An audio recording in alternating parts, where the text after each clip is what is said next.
There are 1.5 million full-time content creators in the United States. Some of them are striking huge deals. If you FaceTime someone and they answer, I will give you and that person a ticket to the Super Bowl tomorrow. But for the average creator, it can be a much less lucrative industry, with few rules or resources setting workplace standards. They're barely making any money while they're also delivering content daily and maybe getting millions of views, but doesn't necessarily mean they're monetizing that. That's Shira Lazar, longtime content creator and the founder of the digital news brand What's Trending. There's a bit of a lopsided energy with how this industry works. The creator industry generated $250 billion through ad sales, brand sponsorships, and subscriptions in 2023. Much of those rewards go to the most popular influencers.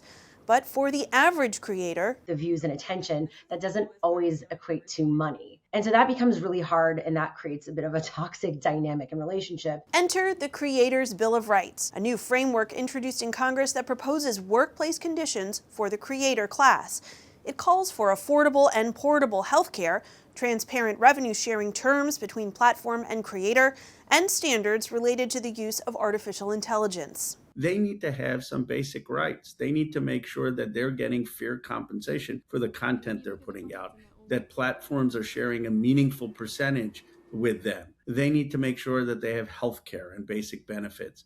They need to have algorithmic transparency. That's Congressman Rogin Khanna of California, who worked with Lazar on this resolution and introduced it in Congress. It's non-binding, which means it can't be enforced. But if it passes, it would represent the sentiment of lawmakers, which Khanna says can lead to new laws. We want to get broad-based support for it, and we want to have hearings in the Congress so that creators can come and share their experiences. I want many people to realize that these content creators aren't just song and dance. They're educators, they're teachers, they're travel agents, they're mental health counselors, they're people who are creating community. And then we're going to have legislation around specific ends. He introduced the resolution in January, and right now it's awaiting a committee vote, the first step towards getting it on the House floor. Khanna represents Silicon Valley, so he's well-versed in social media, content creation, and companies that own the platforms, like Google and Meta. But he says he has a simple message for his less social media-fluent colleagues on Capitol Hill. I'm saying let's think of them as you would think of gig workers or Uber drivers or Uber Eats or any workers who don't have guaranteed health care, who don't have a guaranteed pension, who don't have a guaranteed retirement account.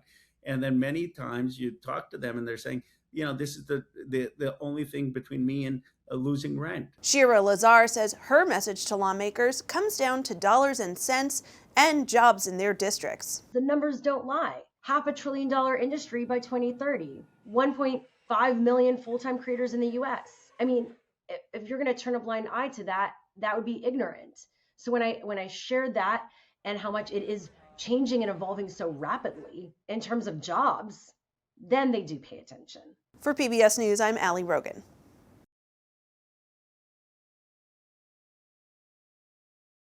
Support journalism you trust. Support PBS News. Donate now, or even better, start a monthly contribution today.